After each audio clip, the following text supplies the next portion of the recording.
Good afternoon and welcome to the 2019 VHHA HRO Brown Bag Webinar Series.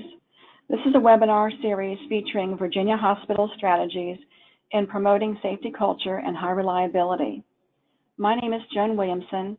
I'm the director of the Virginia PSO, and on behalf of the Center for Healthcare Excellence and the Virginia PSO, I would like to welcome you to this continuing series of brown bag webinars. I would like to review a couple housekeeping items before we begin. You may be listening and using your computer speaker system by default. If you would prefer to join over the phone, just select telephone in the audio pane and the dial-in information will be displayed. We find the telephone audio is more reliable. Today's webinar is being recorded and you will be able to access it in the VHHA Quality and Safety website. You will have the opportunity to also submit text questions to today's presenter by typing your questions into the questions panel of the control panel. You may send in your questions at any time during today's presentation. We will collect these and address them during the Q&A session at the end of today's presentation. Today's presentation is Down for the Count, Knocking Out CLABSIs, presented by Fauquier Health. Today's presenters are a team from Fauquier Health.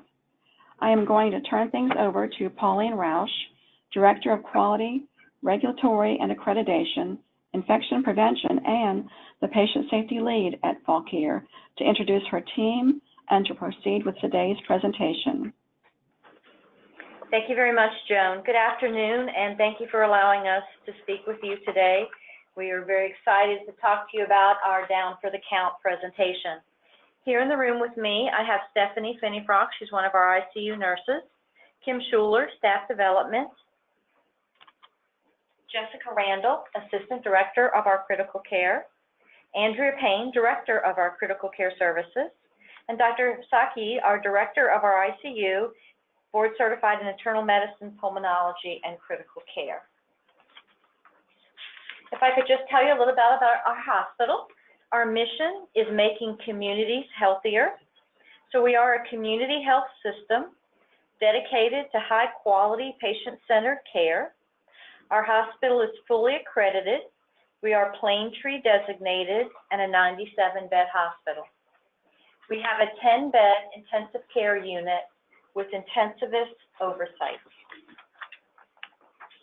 So if you look at the first slide, on the left, I have a graph from the NHSN, which is the National Healthcare Safety Network.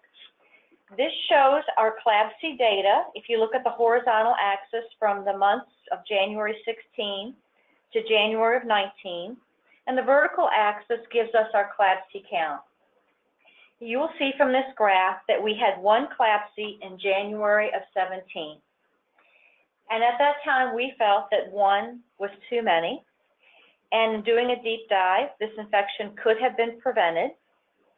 And as part of LifePoint Collaborative, we were partnered with our other facilities to achieve a goal of zero CLABSI. So there was a sense of competition, challenge, and an effort to provide best practice.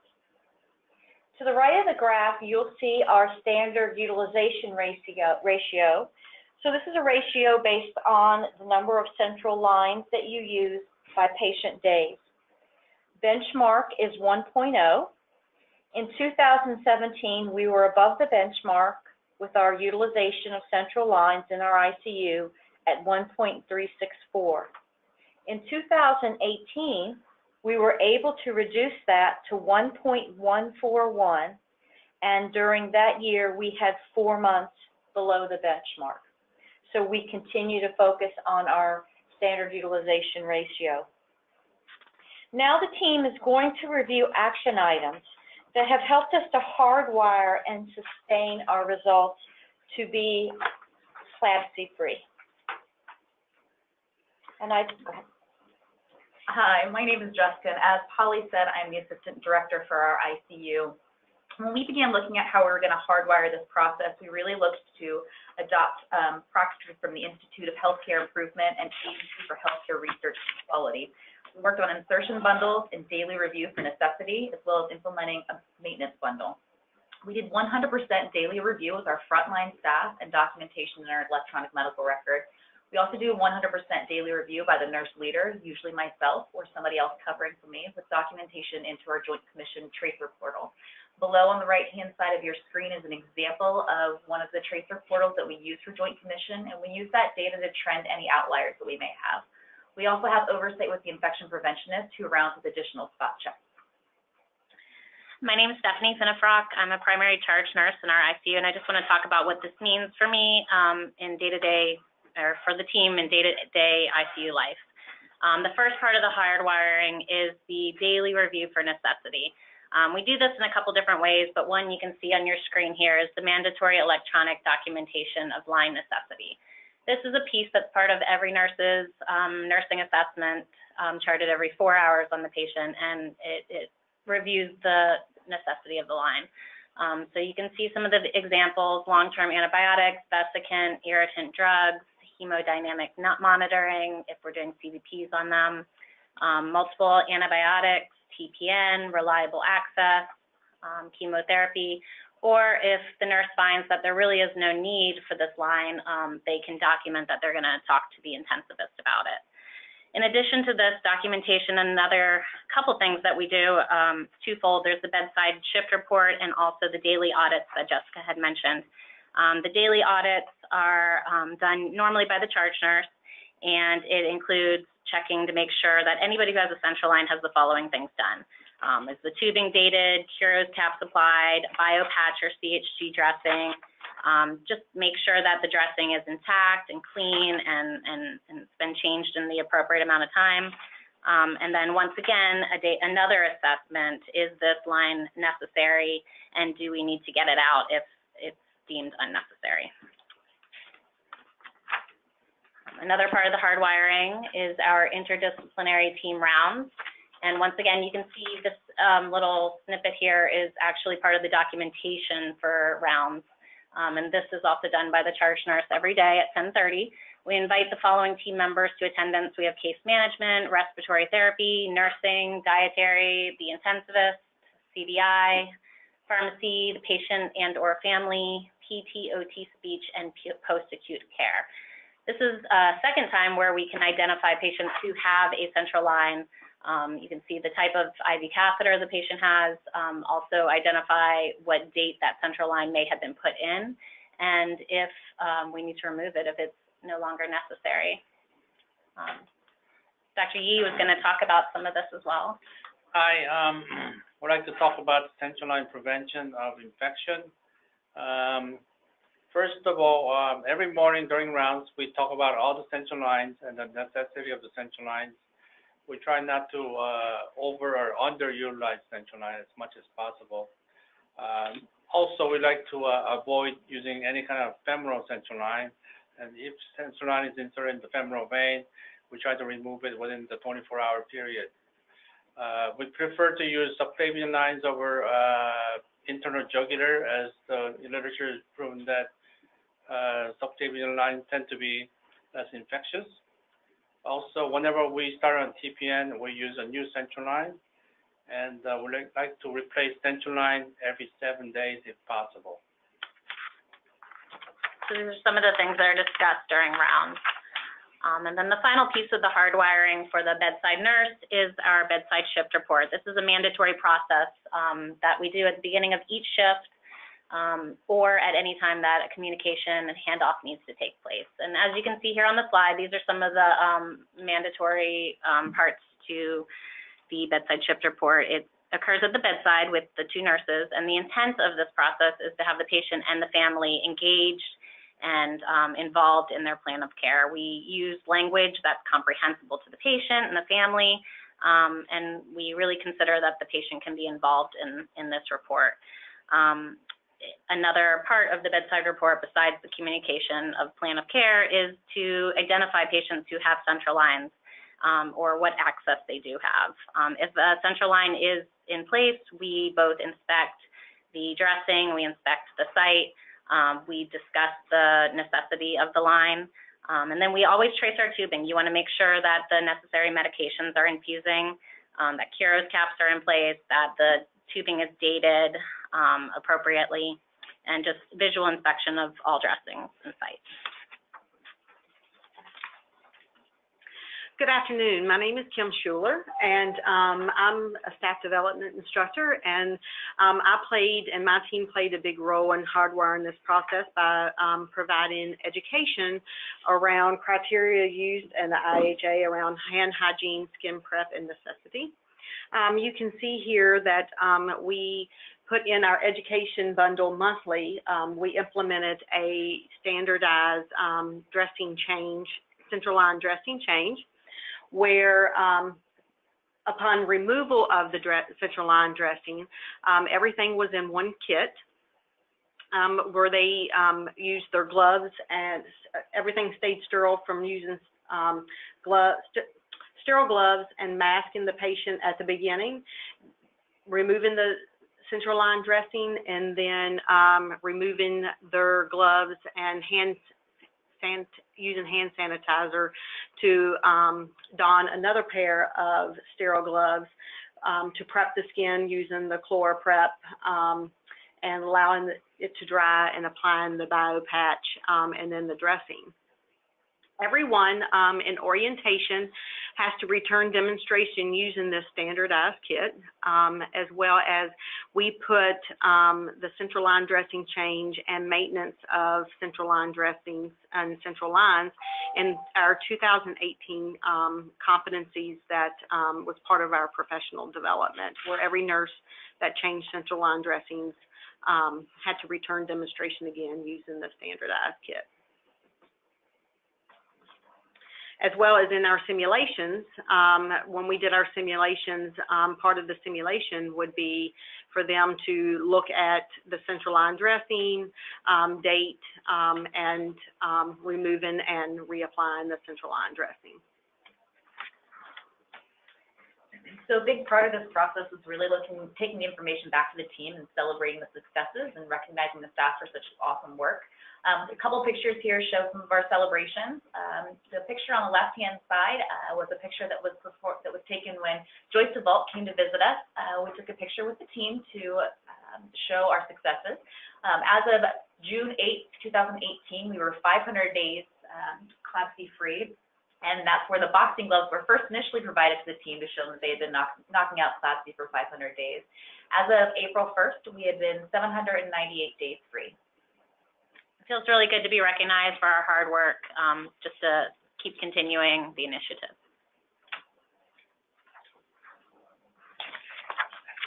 The next slide is how do you take what you've hardwired and look at translating that to other infection prevention processes. This graph that you'll see here comes from the CDC. It is their prevention targeted assessment for prevention strategy. You've heard this as the TAP report. And what that does is it allows your facility to identify and target those areas with the greatest need for improvement by using a cumulative attributable difference, a CAD number. This is the number of infections that must be prevented in order to achieve a hospital-acquired infection reduction goal. So you're usually used to seeing a dashboard where it shows your results, but this is to show you the number of infections you must prevent. So this helps a hospital prioritize where the greatest prevention impact could be achieved. So if you look at the 0 line, that's your target goal. If you have a number above that line, then that's the number of infections you need to reduce. If you are a negative number, you've exceeded the goal. If you will look at our data here from first quarter 18 to first quarter 19, all our numbers are in the negative. So CAUTI is in blue, CLABSI orange, MRSA in the magenta color, and C.diff is green. So we're proud to feel that we've taken our processes and also translated those into other prevention bundles. So as we continue on and talking about celebration and recognition with this, We're also having success, as Polly said, with our CAUTI. So you can see there we had some urinals distributed to the team. They were filled with yellow candy. Promise that's all they were filled with, but just to show the team that, in a fun way, that you are having successes across the board. Also, I got a present, Pupnata filled Tootsie Rolls Pinata. I shared the candy with the other members of staff, and we're trying to prevent C.diff as much as possible as well. So it's easy in a perfect world to make changes, but how do you sustain this? And how do you sustain it when you have challenges? So I just wanted to share that we have had challenges. In the calendar year, rolling calendar year, March of 18 to March 19, we had a 37% RN turnover. And the year prior to that, a 26% RN turnover. We've had change in our nursing leadership with a new ICU director and assistant director. And we've had 3 CNO changes within the past 2.5 years. So sustaining and hardwiring is key. And now I'd like to Andrea, who is a new director, to tell us how does she deal with this coming on as a new leader? So obviously the unit has practices that are working. Now they're over 800 days CLABSI free. And so by sustaining the current practices that are in place and not making changes unless it's necessary or warranted, and we're maintaining consistency with all the practices that are in place, starting with orientation and hardwiring best practice with the seasoned nurses. The leadership team, we hold the staff accountable for the processes and hold them accountable also to the success of their department. So the key takeaways, you have heard the entire team here, and I think it's important that we're all here because we each play a very key role. And all of us have reviewed action items, but our main goal was to hardwire performance to prevent CLABSI. So what I want to show you here on this slide is a hierarchy of sustainability. And this is how we look at our action items to see if what we're putting in place is going to help us sustain. So if you start at the top and look at forcing functions and constraints, automation, computerization, standardization, protocols, and checklists, these hardwire performance, and they're scored with a higher number from 7 to 4. Then there's also foundational measures like rules and policies, education, and just telling a nurse to be more careful, and that's the lowest score there. So we looked at our action items and we put them here. So our mandatory electronic medical record documentation of the bundle that Stephanie spoke about, that's really a force function and using computerization. When we talk about our CLABSI bundle protocol, our bedside shift report, our dressing changes, the Kuros caps, the line criteria and location, those are all standardization and protocols. Our daily observation and our interdisciplinary rounds are really checklists and double checks multiple team members. Our central line policy would come under the policy section. And then our skills day, our simulations, our product feedback, our monthly education bundle and orientation all come under foundational measure of education. So by using all these measures, while they have different varying levels of hierarchy, we feel that we have been able to hardwire our performance, and that is our key takeaway from this conversation. Thank you so much. We welcome questions at this time. So those of you that are listening, if you will have any questions, just type them into your question panel, and we'll be able to then share those with our presenters, and they can address your questions. This was a great presentation, and not only have you all achieved a great success in reducing CLABSIs, but a couple of things brought to my mind is that you did it with a lot of change, a lot of challenges, but you started with great tools, validated tools from IHI and AHRQ, which has lots of resources, validated resources for our hospitals. And I really like your hierarchy of sustainability. This is so important, and to be able to show how your process is aligned with your forcing functions all the way down to the less sustainable things such as education and information. So we just want to really commend you for tying it all together like this. We don't have any questions coming in yet. We'll give 1 more minute, see if we have any more questions. But would anyone else from your team want to say anything else, have any other comments?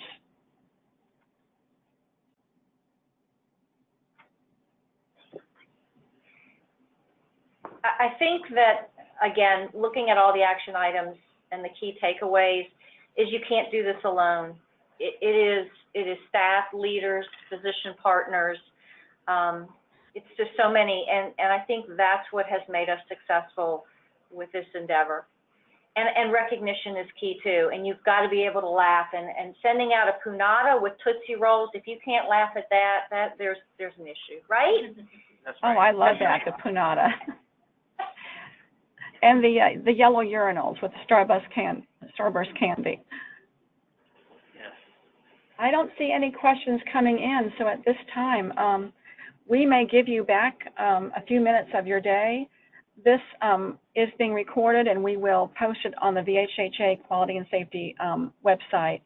Thank you, Fauquier team. We appreciate so much your good work, and have a great rest of the day. Thank you so much. Bye-bye.